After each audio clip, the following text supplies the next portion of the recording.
Gaurkoan lehen aipatu den bezala Maite Iturri dugu hemen, politologoa eta udalbiltzako kidea. Arratsaldeon, Maite. Arratsaldeon. Zer moduz? Ongi. Bueno, pasaden astean ekitaldiak garrantzitsuak egon ziren Pirineoetan, ezta? Bai, hori da. Iradiko etxoletan, Xiberu aldean, udalbiltzak antolatu zituen jardunaldi batzuk. Duela 2 urte amaitu zen Euskal Pirineoetan lan eta bizi egitasmoari amaiera emateko edo azken hausnarketak egiteko horren inguruan, bai. Eta, zeintzuk ziren, zein izan zen egiteragoa eta zeintzuk ziren helburuak, zergaitik ospatu zen? Bai, udalbiltzaren programa honek zeukan, eta badauka, helburu bezala lurralde garapena eta kohesio sozioekonomikoa bultzatzea, bai. Orduan, bere momentuan, deialdi ezberdinetan, hainbat proiektu, publiko zein pribatu lagundu ziren, diruz eta laguntza teknikoz, eta gero egin zen balorazio prozesu bat eta txosten bat, eta jardunaldi hauetan egin genuena izan zen balorazio horren emaitza partekatu programa martxan jartzen lagundu dutenekin eta baita onuradunak izan zirenekin. Gero ezagutu baita lagundutako egitasmo horietako batzuk zertan diren, nola segitu duten beren ibilbidea, eta aurrera begira pixka eta hausnartu, zer ikasi dugun egitasmo honen bitartez, zertan izan den baliagarria, zertan ez, aitzinera begira zer egin beharko nuken saiatzeko gure Euskal Pirineoetako lurraldea berpizten, eta hori izan zen pixkate istea programa horren zikloa nolabait errateko. Jende asko gerturatu zen? Bai, elkartu ginen hainbat lagun, 2 egunetan izan zen, erraten nuen bezala Xiberuko Iratiko etxoletan, eta bai Ipar, zein Hego Euskal Herriko jende ezberdina hurbildu zen. Eta aberazgarria izan zen, ikustea azkenean frutuak zertan diren eta ze gogoetak ateratzen diren. Balorazio ona orduan? Bai, balorazioa orokorrean ona da, gero bai identifikatu dira hobetzeko alor batzuk, aurrera begira, errepikatzen bada programa, hobetu beharreko kontu batzuk, eta hori ere guretzat positiboa da, azkenean hori da... Bilatzen dena. Bai, bilatzen dena, azkenean, hau zen lehen aldia, alako proiektu bat martxan jartzen zena udalbiltzaren partez, bertze erakunde batzuen lankidetzaz, baina erran dezakegu, hasi berria ginela, orduan zentzu horretan ikasteko aukera ere eman du, eta hori islatu da ere bai bertan. Eta alde honak, ze gauzak ongi egon ziren, eta segitu aldiren aitzinerat, bitarteko lortzen badira bai. Nola sortu zen proiektu honen ideia? Bere momentuan, duela 4 urte gutxi gara bera, udalbiltzak gaindegia ikerketa zentroarekin batera egin zuen Euskal Herriko udalerri ezberdinen analizi bat. Analizi soziodemografikoa, bai? Hainbat adierazleren arabera, ikusteko azkenean zeintzuk diren dauden dinamikak, Euskal Herriko toki eskualde ezberdinetan. Eta diagnostiko horretan argi eta garbi agertu zen bereziki 3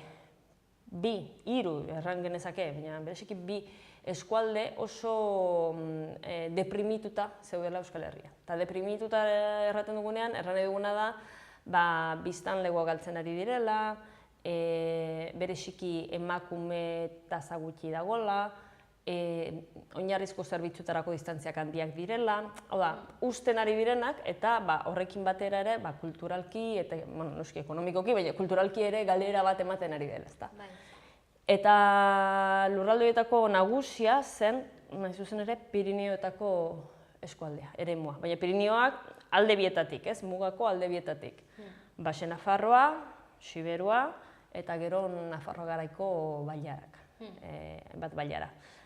Gainera, eremu honetan, Estatu Espainiarra eta Frantsesen politikoen ondorioz ere, dinamika da muga hori gero eta gehiago zabaltzera nolabait errateko, ezta? Eta hortik abiatuta, diagnostiko horretatik abiatuta, eta bere garaian Xiberoa garatzen proiekturako bildutako dirua hor bazegoen diru funts bat, erabaki zen hasierako Udalbiltzako egitasmo horren espiritua berriz hartzea, ez mugatzea Xiberura, baizik eta kokatzea Euskal Pirinioetako eskualde honetan. Eta horrela sortu zen, nolabait, diagnostiko horretatik, eta programa gauzatu zen, deialdi ezberdinetan, 3 laguntza lerrotan, bata zen eragin izenekoa, enpresari edo autonomoei begirakoa, partikularrei begirakoa, nolabait errateko, beren proiektuak martxan paratzeko. Bertze bat deitzen zen Elgarrekin, hori zen mugaz gaindiko proiektuak bultzatzen laguntzeko. Eta bertze hirugarrena zen proiektu sozialak, irabazi asmorik gabeko proiektuei zuzendua. Eta, hasieran aipatzen duena, 3 lerro horietan, deialdi ezberdinetan, azkenean 53 proiektuk jaso zuten diru laguntza eta aholkularitza teknikoa. Hoxe, orduan nolabait proiektua martxan jarri zen, detektatu zen behar batetik, ez. Eta kolektibo ezberdinak hartu zuten parte, ez, esan duzun bezala? Bai, gero, hori deialdietan, ni hemen liburuxka honetan baditut, ze proiektu zehatz, ez, jaso zuten diru laguntza, eta gure jardunaldietan, hori iratin, hauetako batzuk etorri ziren kontatzera beren esperientzia zertan den. Kasu askotan, proiektu horiek jaso ahal izan zuten bertze diru laguntzaren bat, Nafarroko gobernutik edo Akitaniatik eta bar, baina bertze kasu askotan ez. Eta guretzat ere oso azpimarragarria zen proiektu hauetan parte hartu zuten gazte kopurua eta euskara lan munduan normalizatzeko emandako pausoak. Bai, pixkat denetik egon da, proiektuak oso anitzak dira. Fisioterapeuta bat adibidez, bere negozioa martxan paratzeko, edo bi emakume Erroibar eta Eskoako zaharrei laguntza ematen dietenak, edo laborari munduarekiko lotura duten proiektuak, eta bertzelakoak. Orduan pixkat denetik egon da, eta horregatik ere aberatsa sortatu da. Nolako prozesua izan da guzti hau antolatzea? Prozesu nahiko nekeza, gehien bat erraten nuen bezala, hau zen lehenengo aldia Udalbiltzak martxan jartzen zuela halako programa bat. Orduan, funtsezkoa izan zen zenbait erakunderen laguntzan, adibidez Euskal Herriko Laborantza Ganbara, Ipar Euskal Herrian, Zederna Garalur, Nafarroa garaian, eta gero pertsona partikular eta eskarmentu handikoak ere hurbildu eta laguntza eman zuten taxutzeko programaren deialdia, eta gero gehien bat hautaketan ahalik eta modurik objektibonean egiteko, saiatzeko benetan proiektu onak lortzen laguntza, eta gero bigarren fasea da behin onuradunak zeintzuk ziren errantzenean, proiektuen jarraipena egitea. Orduan, azkenean batzuetan ez da ikusten, gibeletik dagoen lana, baina lan handia da antolatzea eta segitzea halako egitasmoa. Balorazioa ona dela esan duzu, baina oraindik egin behar asko daude, ez? Pirineotan oroar badaude behar asko, eta hori Nafarroa garaian ikusten dugu, ez? Parlamentuan izan diren bilera beresietan, edo Pirineon bertan zenbait bailaratan Pirineotako maila eratu dute, erran dut badakezka bat, lehen aipatzen duenagatik, ez? Diagnostiko horregatik. Zegoeratan bizi den Pirineoa eta nola ez baldin bada zerbait egiten saiatzeko populazioa bertan gelditzen, populazioa lan egiteko aukerak izatea, bertan bizitzeko aukera izateko, Bueno, horri aurre egiten ez bazaio, etorkizuna pixket kezkagarria da. Orduan, kezka orokorra da, erran hau ez da udalbiltzaren kezka, hau da kezka Pirinioarekin lotura duen edonorrena, eta orduan erronkak edo egin beharrekoak ere guztionak dira. Eta hortan, berriz ere jardunaldi hauetan, iratiko jardunaldi hauetan, atera dira, hori ez, kenean eragile asko daude inplikatuta hemen, bai, hasi gobernuetatik, udalak, mankomunitateak, gu bezala udalbiltza edo garapen agentziak edo partikularrak asko dira eragileak eta erantzunak bilatzekotan modu elkartuan egin beharko da. Ze oraingo egoera arlo ezberdinetan eragiten du, ez? Ez bakarrik orain esan duzuna lan egiteko, baizik eta ere hezkuntzan. Bai, hori da, gure hasierako diagnostiko horretan, adibidez, oinarrizko zerbitzuen azterketan, hori ikusten zen, ez? Zeintzuk ziren hezkuntza zentrorik gertuenak, bai, lehen mailan, bigarren mailan, osasun etxeak, zerbitzuak, gero bertze bat, konektibidadea, gaur egun, internetik ez izatea ere, traba handia da, zor daitezken bertze aukera batzuk garatzeko, eta hori Pirineoko toki askotan gertatzen da. Garraioa zalantzarik gabe, edo errepideen egoera, edo, euskararen alorrean euskaltegi bat nun dago, euskarik hasi nahi badu noraino joan behar dudan, ez? Badaude, azkenean zaietx asko, errealitate horrek zaietx asko ditu, eta hain zuzen ere horregatik behar da halako konfluentzia bateratze bat, kezkak jartzekotan, baina gero baita erantzunak lantzeko momentuan. Eta orain, etorkizunean pentsatzen, zer daukazue hor eskutartean? Guk momentu honetan egindako txostenarekin, ondorio txostenarekin, jardunaldietan ateratako ideiekin, baloratu behar dugu udalbiltza bezala zer egin dezakegun aitzinerat segitzeko. Eta norekin egin aldugun hori. Batzuek planteatu ziguten berriz martxan jartzea programa hau, hasieran aipatu nuen bezala programa hau posible izan zen bere garaian bildutako diru funts bati esker, udalbiltzaren kontrako epaiketa izan zenean egon zena izoztua erran dezagun, baina gero absoluzio eta gero berriz eskuragarri, eta hortik baliatu zen diru hori hau martxan jartzeko.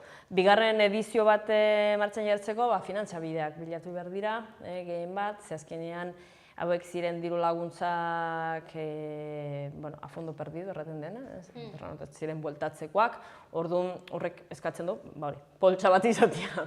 Orduan, kontu bat izanen zen finantzabideak bilatzea, bertze bat aholkularitza teknikoa nola hobetu garatu. Badaude gauza honitz eta hori da, orain justu jardunaldiak egin berriko momentuan gaude eta hortik ateratako ideiekin, hausnarketekin eta gure errealitatearen balorazioarekin ikusi beharko dugu nola segitu aldugun. Baina argi dakagu udalbiltza bezala gure eginkizuna dela laguntzea, aldugun neurrian Euskal Herriko kohesioa sustatzen, kohesio sozioekonomikoa. Funtsezkoa da herrialde egiteko ere, kulturalki beharrezkoa da, baina beharrezkoa da sozioekonomikoki ere ez egotea hain alde nabarmenik eskualdeen artean. Bertzenaz horrek hausturak sortzen ditu. Eta orduan zentzu horretan gure konpromiso argia da, gaia da orain ikusi behar dugula nola eman forma horri. Gainera hori, Pirineoak eremu zabalak dira. Oso zabala eta hori administrazio ezberdinak, zegu Pirineoak aipatzen ditugunean beti ari gara ere aipatzen Ipar Euskal Herria, orduan hori puzzlea komplikatua da. Baina aldi berean badaude aukerak eta bada jende haunitz gogo handia dakana bertan apustu egiteko. Orduan hori da alde ona, badela motivazio bat eta badela gogo bat bertan hori eusteko. Hor dago froga, lortu duzue hori kolektibo ederakunde ezberdinetatik, ez? Bai. Eta bi aldetatik. Hoixe. Bai, eta hori oso importantea da, ze gerta ziteken, hipotetikoki, programa martxan jartzea, eta ez aurkeztea jendea, edo aurkeztea jende gutxi. Gerta ziteken hori, baina ez da kasua izan. Egon ziren hautagaitzak, zeuden laguntzak baino gutxiago izan dira, beraz, baina gutxiago barkatu, baina gehiago, orduan, banatu behar izan da, azkenean hautatu behar izan da. Orduan, azkenean bada mugimendua, badago goa, falta dira bitartekoak laguntzeko proiektua da kanari, proiektu hori errealitate bihurtzen. Eta itxaropenak dituzue? Bai, gu modu positiboan heltzen diogu gaiari eta saiatuko gara pausoak ematen segitzen, ez mozten esperientzia hau, bertzenaz ere ikasi duguna, ez? Bai. Galduko zen, nolabait errateko edo. Orduan, orain behar duguna da, lehen erraten nuen bezala, hausnartzea nola egin dezakegun aitzin, modu iraunkor batean. Egunerokotasuna, hori nola ze egiten duzu egunerokotasunean? Orain hausnartu behar da aurrengoa zein izango den, baina egunero nola egiten duzuen lan? Udalbiltzak ez du, hau da bakarrik udalbiltzaren lanaren lerro bat. Bai. Proiektu espezifiko bat, baina udalbiltzak azkenean da Euskal Herriko udalerri eta udal hautetxeak lotzen dituen edo batzen dituen instituzio bakarra, partzuergo forma du, konsortzioa, eta lan lerro ezberdinak ditu, bai saretzean, herrien arteko saretzean, bai hemen den kasua bezala kohesio sozioekonomikoa lantzean, bai naziogintza lantzen, orduan badira esparru ezberdinak, bai. Azken urtean, azken 9 hilabetetan, ere hausnarketa prozesu globalago bat egin dugu, konturatu garelako, bereziki Ipar Euskal Herrian Euskal Elkargoa sortzearekin, egoera aldatu dela, egoera instituzional erran dezakegun. Baita Nafarroa garaian ere, orain dagoen gobernuak bertze erraztasun batzuk ematen ditu elkarlanerako. Eta orduan hori ikusita eta pixkat ere testu inguru orokorra ikusita hausnarketa prozesu bat egin dugu, orokorragoa, instituzioaren egin beharren inguruan. Hau, lerro hau adibidez, kohesio sozioekonomikoa argi eta garbi mantendu da, hau da, hautetxeek ikusi dute baietz, horretan segitu behar dela lanean. Baina, edo nola ere, azaroaren 18an izanen dugu batzar nagusia, erabakitzeko zehazki, hori, ze proiektu landuko dire hurrengo urteetan. Orduan, nolabait ziklo bat eta hausnarketa ziklo bat ere ixten ari garela, horren irakaspenak ateratzen eta orain hartu beharko dira erabakiak aitzin begira. Momentuz, hau lorpen handia izan da, ez? Hau ospatzea. Bai, hau izan da lorpena eta ez zen posible izanen hemen bere burua aurkeztu duten eta beren proiektua aurrera eraman duten pertsonak ez balira, ez? Baina zalantzarik gabe oso satisfaktorio izan zen ospatu alizatea jardunaldiak eta esperientziak entzutea eta hor egindako lanaren fruitua nolabait ikustea. Espero dugu horrela jarraitzea. Bai, guk ere bai, eber lortzen dugun modua, gogoak eta aukera errealak ez bat etorrarazteko. Bai, eskerrik asko, Maite. Zuei. Eta hurrengo arte. Bai, nahi duzuenean.